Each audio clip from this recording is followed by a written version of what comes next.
Good morning, students. I hope all of you are studying at your home.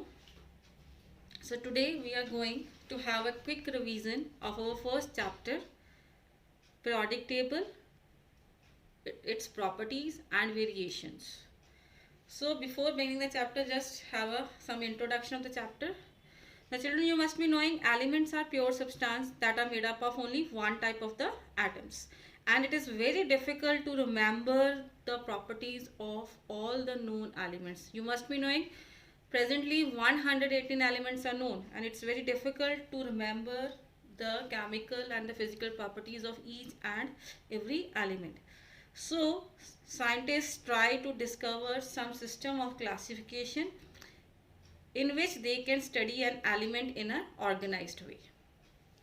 So they try to classify the elements in the different way. In the ninth class, you have already discussed about the contribution done by various scientists regarding the classification. I think so you must be remembering about the Daubert traits, where he arranged the elements in the set of the three, and if we calculate the mean of first and the third element, we get the atomic weight of the center one element. But his model was also discarded. After that, Newland came with his law of octaves, which says that when an elements are arranged in the ascending order of increasing atomic weight, every eighth element show the similar properties with its first element. But that was also discarded. Finally, then Mendeleev periodic table came into existence. His periodic table was a table in which various elements has been arranged in the order of their increasing atomic weight, and he classified 63 elements that were known at that time. He arranged them into horizontal rows that were called periods and vertical columns called groups. But his model was also discarded because he failed to explain the position of certain elements. After that, another scientist came with a new model, that is Henry Moseley. He put forward the modern periodic table, which we are following presently also, and it is based on the modern periodic law, which states that the physical and the chemical properties of elements are periodic function of their atomic number. So the basis of the modern periodic table is the atomic number. I think so you must be knowing what is periodic table. It is a tabular arrangement of elements in the groups and the periods, which is regularly showing the trend of the properties of the elements. So now let us discuss about the salient features of the modern periodic table. So the modern periodic table has 18 vertical columns that are known as the groups, and each vertical column accommodate element with the same number of the electron in their outermost shell. Outermost shell means valence shell. So in the modern periodic table there are 18 groups, and each group is specified with certain numbers. Like elements of the first group are known as alkali metals, as they form strong alkalis with the water.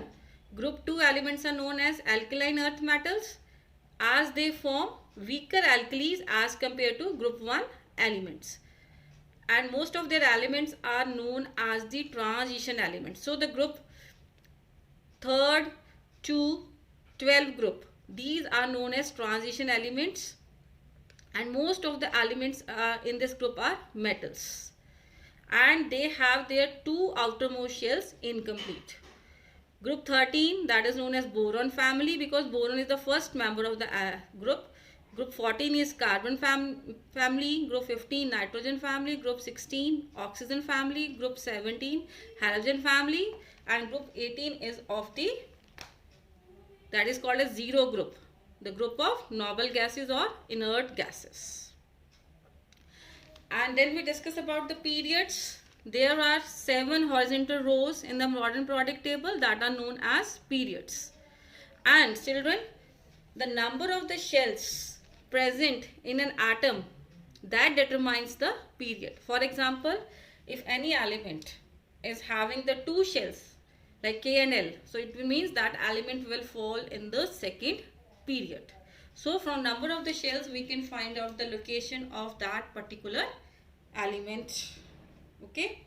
Now next we are going to discuss about the periods in detail. You can see, look into this table also.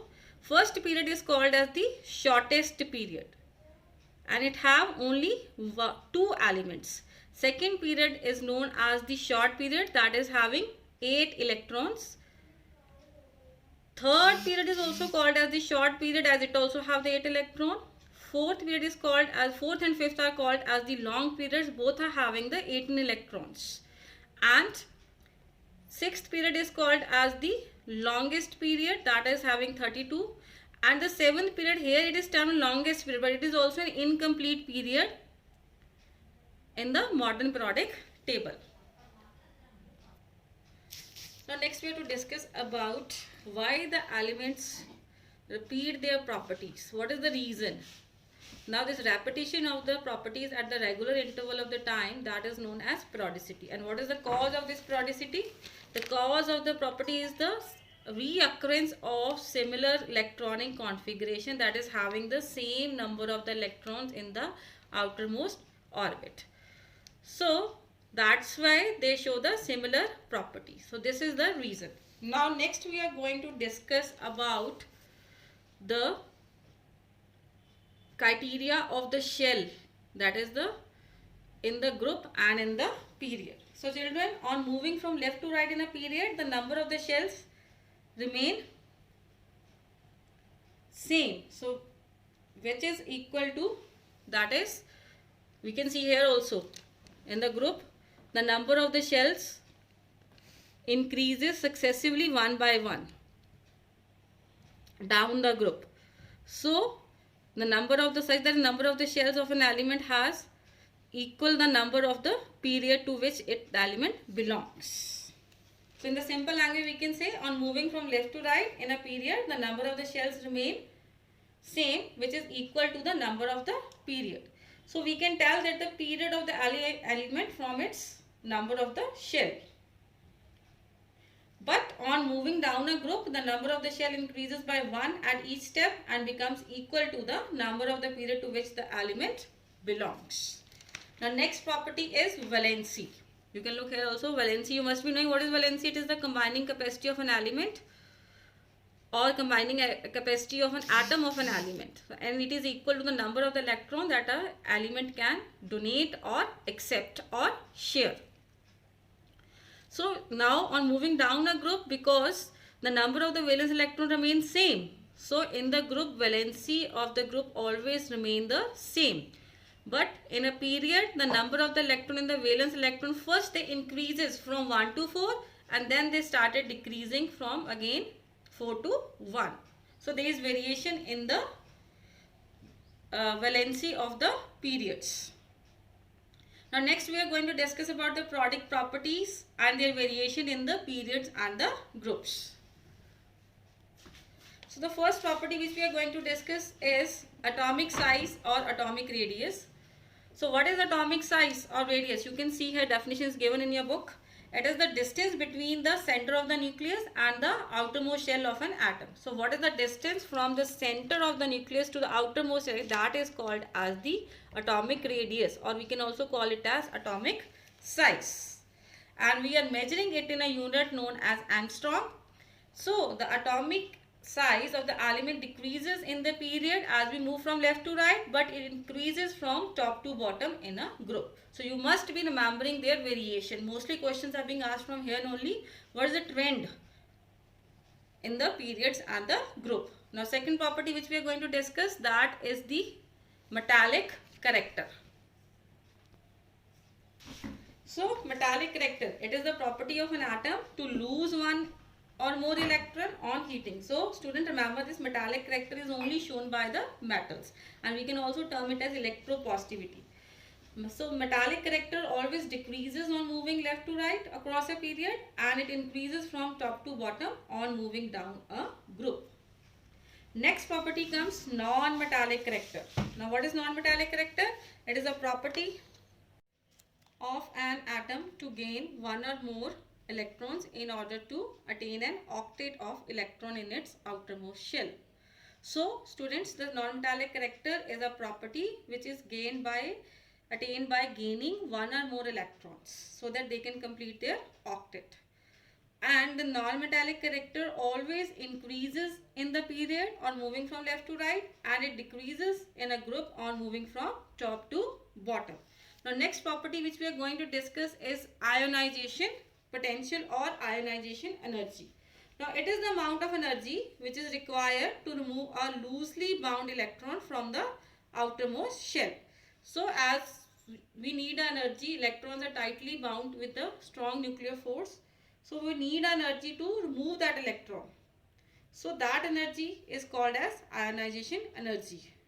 It increases on moving from left to right in a period, and it decreases on moving from top to bottom in a group.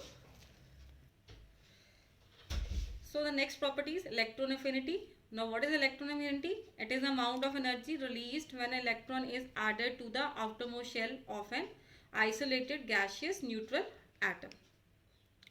And it also increases in the period from on moving from left to right, and decreases in a group when we move from top to bottom. So, and the last property which we are going to discuss, that is the electronegativity. Now, what is electronegativity? It is the tendency of an atom in a molecule to attract the shared pair of electrons towards itself. It also increases across the period from left to right and decreases from top to bottom in a group. So children, these are the properties which you have to study in this chapter, and where you have to be peculiar about their variations in the periods and the group. I hope you would have understood this chapter. Thank you. Have a nice day.